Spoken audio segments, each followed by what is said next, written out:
Era un buen tipo Jesús.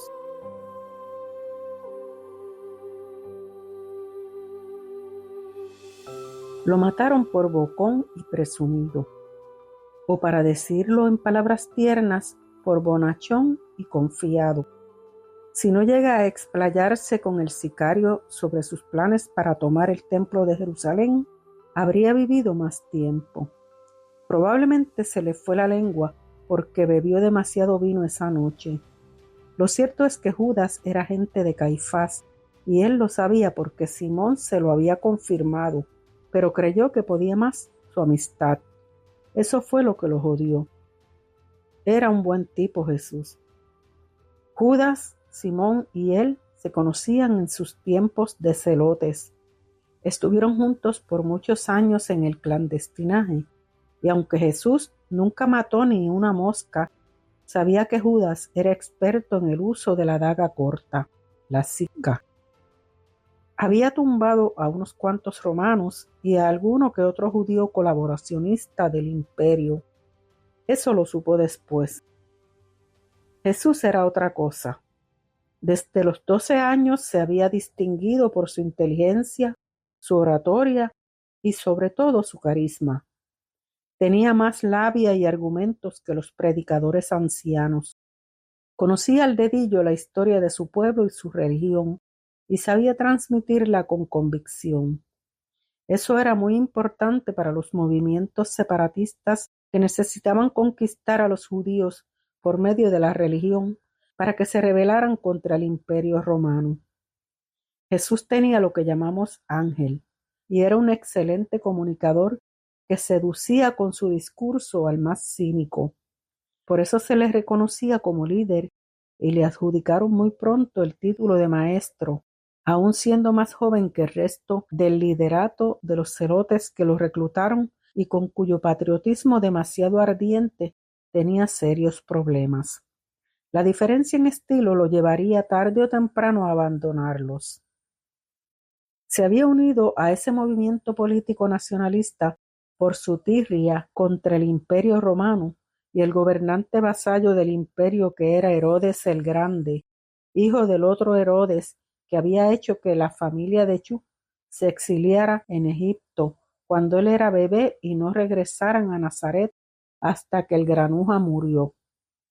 Pero Herodes, hijo, era igual de colonialista y alzacola que el padre que se había hecho nombrar gobernante de Judea casi un siglo atrás por Marco Antonio, el triunviro de Roma que tenía a su cargo toda la región de Judea.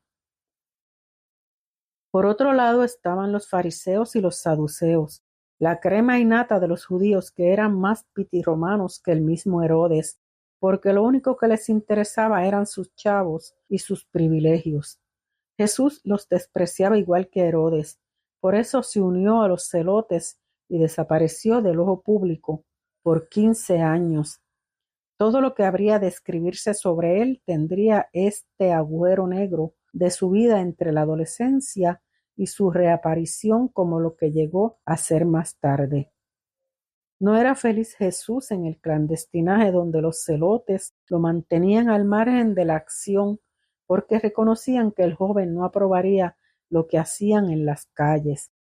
Los celotes eran la facción más violenta de los judíos separatistas. Torturaban y mataban civiles para disuadir a los que colaboraran con Herodes. En otras palabras, eran terroristas.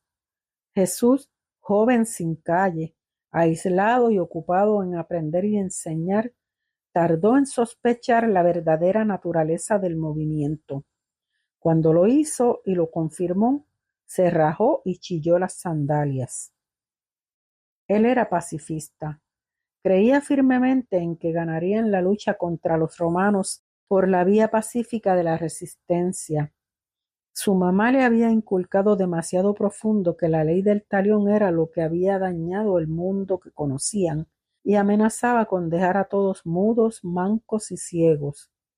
Uno tiene que tratar a los demás como quiere que lo traten a uno, Chuito, le repetía María, y esa era su doctrina. Por eso tenía más amigos que los que podía contar con los dedos de toda su familia, incluyendo los de su primo Juan, el pacifista por excelencia de su estirpe. Al dejar los celotes, Jesús fue en busca de Juan, quien lo ingresó a su secta pacifista bautizándolo en las aguas del Jordán, como símbolo de que le lavaba todo su celotismo, y surgía un hombre nuevo. Jesús se lo tomó muy en serio porque realmente creía en la bondad. Quería armonizar sus ansias de libertad y justicia con las de paz y generosidad de su primo. Se retiró por un tiempo a estudiar las prédicas de Juan, que Juan llamaba a conocer a Dios. Estaba acostumbrado a la soledad que muchas veces acompañó sus años de clandestinaje. Era brillante y era bueno. Meditó por unos 40 días. No era tampoco para tanto. Un poquito más de un mes era suficiente para un tipo sabio como él. Cuando regresó sabía que su misión era morir por su causa, si era necesario, pero nunca matar por ella.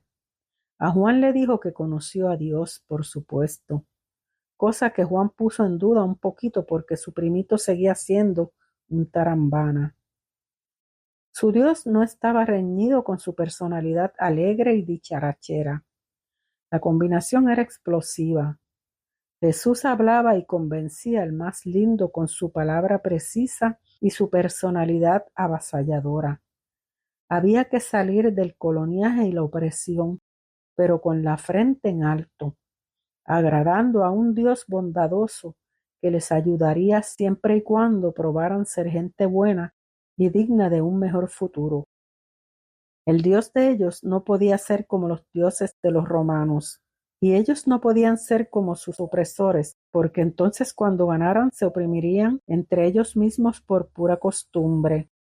Había otra Judea posible, un mundo de convivencia, de justicia, de distribución equitativa de la riqueza, donde todos podrían ser felices. La justicia era divina y llegaría porque así tenía que ser. El mensaje comenzó a pegar. Hasta algunos celotes abandonaron el clandestinaje para unírsele. Tenía una agenda más gentil, menos peligrosa, o eso creían. Su pana Simón, al que después llamó Pedro, fue el primero que se largó con él. Después se les unió Judas a pesar de las reservas de Simón, que no le tenía nadita de confianza. A Jesús le encantó la vida de la libre comunidad y ser querido lo entusiasmaba mucho. Por eso celebraba a la menor provocación hasta el punto que sus enemigos judíos más acérrimos, los fariseos, lo denominaban como un borrachón mujeriego y falso profeta. Los celotes seguían haciendo de las suyas y no le hacían mucho caso. Lo querían mucho de verdad. Nunca pensaron en castigarle su abandono. Sabían que su lealtad era a prueba de fuego y nunca los delataría. En el fondo era un pendejo sentimental y se había criado con ellos. Además, esperaban convencerlo de que regresara. Era preferible que muchos pensaran que Jesús, en el fondo, seguía siendo un celote. La vida jaranera que continuaba llevando alimentaba esa esperanza. Jesús estaba acostumbrado a las juergas, era tremendo anfitrión y siempre se las arreglaba para dar unos fiestones memorables. En su librito, matar era una cosa y robarle a los ricos otra. No tenía reparos en tumbarle a los fariseos y los saduceos unas cuantas cajas de vino y comida de vez en cuando. Cuando se enamoró de María Magdalena, se volvió loquito. Le hizo un tumbe a Caifás, un fariseo que estaba ranqueado con los judíos hasta el punto de ser jefe de la policía y tener almacenes repletos de vino y víveres para mantener contentos a su fuerza de choque y a sus agentes encubiertos. Judas era uno de ellos, aunque Jesús nunca lo quiso creer y le costó la vida. La fiesta para la Magdalena fue de show. Planificó el tumbe y sus cuates llegaron cargados de cajas de vino, pan y pescado para una multitud. Marta y María, dos de sus amigotas de juerga, empezaron a bromear que se trataba de un milagro, el milagro de los panes y los peces. Eso también pegó y desde entonces le decían Jesús el de los milagros. Lo de Cristo vino poco después de lo de Lázaro, un tipo al que la mujer lo dejó por irse a vivir con Susana, del grupete de Jesús, y quedó catatónico. Llamaron a Jesús para que le diera terapia y no se sabe qué le dijo, pero el tipo se levantó, salió corriendo y no paró hasta llegar frente a la casa de Susana y pedirle a gritos que lo dejara vivir con ellas. Le abrieron. Los judíos siempre han sido exagerados. Así que el rumor que corrió fue que Lázaro estaba muerto y Jesús lo resucitó. Entonces comenzaron a llamarle Cristo, por lo bajo y en griego, para joder a los romanos. La expresión significaba el ungido, el Mesías o algo así. Y comenzaron a hacerle campaña como rey de los judíos, no un gobernante colonial más como los Herodes, sino todo un rey de los judíos. Esa fue la cruz de Jesús, literalmente. La de palo vino después, pero la fama como candidato a rey le costó que se fijara en él de otra manera hasta Poncio Pilato. Una cosa era el tipo simpático y carismático, que a Pilato personalmente le caía tan bien porque compartía su desprecio por los fariseos, y otra era un Mesías que venía a tumbar a Roma. Pilato era el prefecto romano de Judea, o sea, el fiscal que velaba porque Herodes hiciera bien su trabajo de gobernador colonial. Y no era pendejo, un pichón de rey era otra cosa, y lo sabía. Así las cosas, la calle se le puso difícil a Jesús. Seguía haciendo sus milagros, y de 12 que empezaron con él como discípulos, la claque original llegó a tener 72. Tener de enemigos a Herodes, Pilato y Caifás no era fácil. Empezó la persecución del buen Jesús y sus muchachos. Ahí fue que Caifás contrató los servicios de Judas. Hay varias versiones sobre por qué Judas se dejó reclutar. Unas dicen que tenía un vicio caro, otras que tenía deudas de juego con los gendarmes de Caifás y otras que le tenía una envidia verde a Jesús porque siendo más lindo que el flacucho insignificante que era su amigo, le había levantado a María Magdalena, lo que fuera. La cosa es que Judas se dejó comprar y vendió a su amigo. Aún con dificultades, Jesús seguía adelante en su misión de lograr la liberación, la democracia y la justicia para su pueblo. Se frustraba a veces, como el día que se pasó y le cayó a latigazos a los mercaderes que habían convertido el templo en una plaza de mercado. Pero se recomponía y volvía a ser el tipo pacífico que predicaba la igualdad. De hecho, a medida que pasaban los meses, Jesús se ponía más místico. Su espiritualidad se hizo evidente. Para él, Dios era otra cosa. Nada que ver con religiones vengativas y crueles. Una fuerza superior capaz de producir y manejar un mundo tan complicado y tan naturalmente bello no podía dañar su obra. Una inteligencia cósmica responsable de la creación y del sustentamiento del universo no se autodestruye. Dejaba que su obra se desarrollara como todo gran artista, aunque sufriera viéndola decaer. Un artista cree en la capacidad de su obra. Jesús se sentía en comunión con esa energía que era ahora su Dios.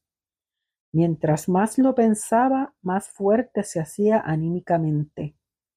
Veía las cosas más claras y anticipaba los acontecimientos. Primero por intuición, después con la seguridad del conocimiento, de la ley de probabilidades, de sus enemigos, de sus debilidades, de la naturaleza humana. También, ¿por qué no decirlo?, de mensajes que comenzaba a recibir de lo que finalmente reconoció sin remedio como espíritus, porque no eran de carne y hueso esas cosas que se le acercaban y le hablaban. Muchos siglos después lo considerarían espírita o un pionero del realismo mágico. En ese momento algunos pensaban que estaba sencillamente turuleco. María Magdalena comenzaba a preocuparse porque le dio con hablar en parábolas y hacer predicciones, pero loco no estaba, era que las veía venir. Mientras más lo pensaba, más convencido estaba de que la violencia no los iba a llevar a ningún lado, porque siempre había quien era más fuerte y más poderoso. Si la violencia era la salida, siempre habrían ganadores canallas y perdedores enconados. Siempre habría alguien arriba y alguien abajo.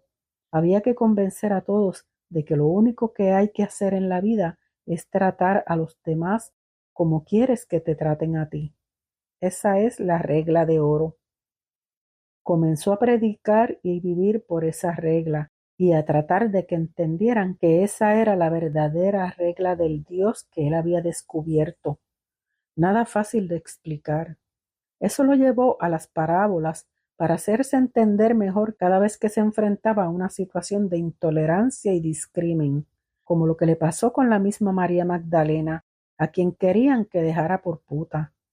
El Mesías, el ungido, el rey, no podía ser el amante de aquella mujer. María Magdalena no era puta, era una mujer libre y tan brillante como Jesús, que nunca se rigió por los cánones de nadie. Fue la mejor amiga, la amante y la confidente de un tipo al que consideraba su igual y viceversa.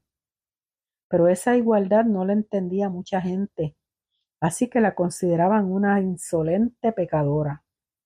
Con el pescadito de que M&M era una deshonra para su prestigio como Mesías, trataron de que la lapidara. Pero Jesús era más listo que todos ellos juntos. Aquel de ustedes que no tenga pecado, que le tire la primera piedra. Se acabó el evento.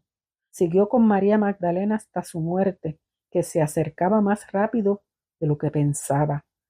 Los enemigos se cerraban contra él, lo sabía, y él se la pasaba hablando de libertad y esas cosas aunque fuera en parábola. Fue entonces que decidió dar un discurso público final y regresar al clandestinaje a ver si duraba un ratito más. Pero tenía muchas esperanzas. Ya había una orden de arresto en su contra por sedicioso, falso profeta, alterador de la paz y otras lindezas. El discurso de despedida fue un bótate que le llamaron el Sermón de la Montaña, porque se trepó a un monte por si tenía que salir corriendo a esconderse en una cueva que tenía vista. Después le pondría muchas palabras en su boca para acomodar todo lo que los demás querían decir, y que quizás ni dijo, pero en esencia habló de la lucha por la igualdad y la justicia, por un mundo posible de paz y buena convivencia cuando se lograra la igualdad y la justicia. Fue un discurso complicado si nos dejamos llevar por los que lo transcribieron después, con mucho idealismo y muchas contradicciones. Después de todo, 1. Era un hombre de 30 y pico de años nada más. Y 2. No hubo una grabadora que nos confirmara que todo lo que dicen que dijo, lo dijo como dicen que lo dijo. Lo cierto es que Jesús acabó viviendo y predicando vivir por la regla de oro, y pasaría a la historia como un ser extraordinario. Su ejemplo fue más elocuente que palabras que no estaremos nunca seguros si dijo o no dijo, pero vivió como hablaba, según los testigos de su época, amigos y enemigos. Después del famoso discurso planificó una cena para el grupete original de los 12 en la cueva mentada donde acamparía su nuevo clandestinaje. Desde allí iba a dirigir una toma pacífica del templo de Jerusalén. Iban a recuperar el templo de manos de romanos y pitirromanos. Les había advertido que iban a recibir palos, pero confiaba en que su gente los seguiría y se quedarían con el templo para restaurarlo como centro comunal de oración y cultura. Ese sería el golpe más grande que recibiría Roma, durara lo que durara. Pero se dio un par de copas de más y no valieron los ruegos de María Magdalena para que mantuviera cerrada la boca delante de Judas. Ya Simón les había advertido que Judas era gente de Caifás. Aun así lo invitó al paraje secreto y hasta le dijo que sabía que era gente. «Oh my God», exclamó María Magdalena cuando lo oyó. Se le aguaron los ojos y se fue al fondo de la cueva. su marido moriría por la boca. Lo demás ya lo sabemos. Judas le fue con el chisme a Caifás y al tribunal de sumos sacerdotes o jueces del Supremo, el Sanedrín. El mismito Judas llevó la guardia a buscarlo y hasta le dio un besito de despedida, el muy cabrón. Después vino todo lo que el mundo cristiano conmemora con una semana de llantén y remordimiento. Lo conmemoran todo con lujo de detalles que no sabemos si son ciertos, pero vamos. Desde que se le ablandaron las aceitunas a Pilato y se lavó las manos por la muerte de Jesús, por si acaso era de verdad el Mesías y lo dejaba sin trabajo. Aún así trató de canjear su crucifixión por la de otro líder revolucionario que se le había chispoteado matar un romano y lo cogieron, Barrabás. Pero el flaco de Jesús no había matado a nadie, bendito sea Dios. La gente que había llegado al palacio de Pilatos a vociferar contra Jesús la trajo Caifás desde todos los barrios de Judea en carretones repletos de comida y vino. Jesús no tenía chance. Lo demás ya está en video y es triste, porque la verdad es que mataron a un gran tipo. Algo que debe quedar claro es que Judas no se suicidó por remordimiento. Lo mandó a matar Caifás por rata.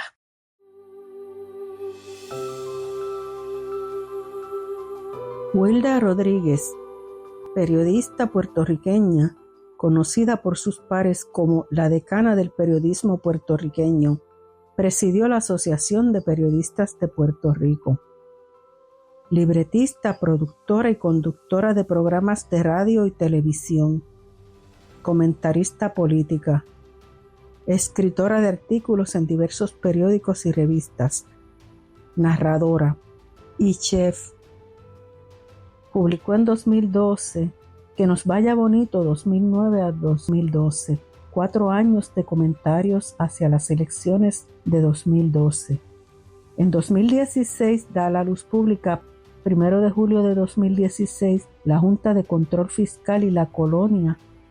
Y en 2024, Periodismo puertorriqueño, un deber con la memoria. Como narradora publica en el 2013 la novela El cartel de papel, en 2018 Las Vivianas y en 2021 Recetas contadas, la cocina de una periodista.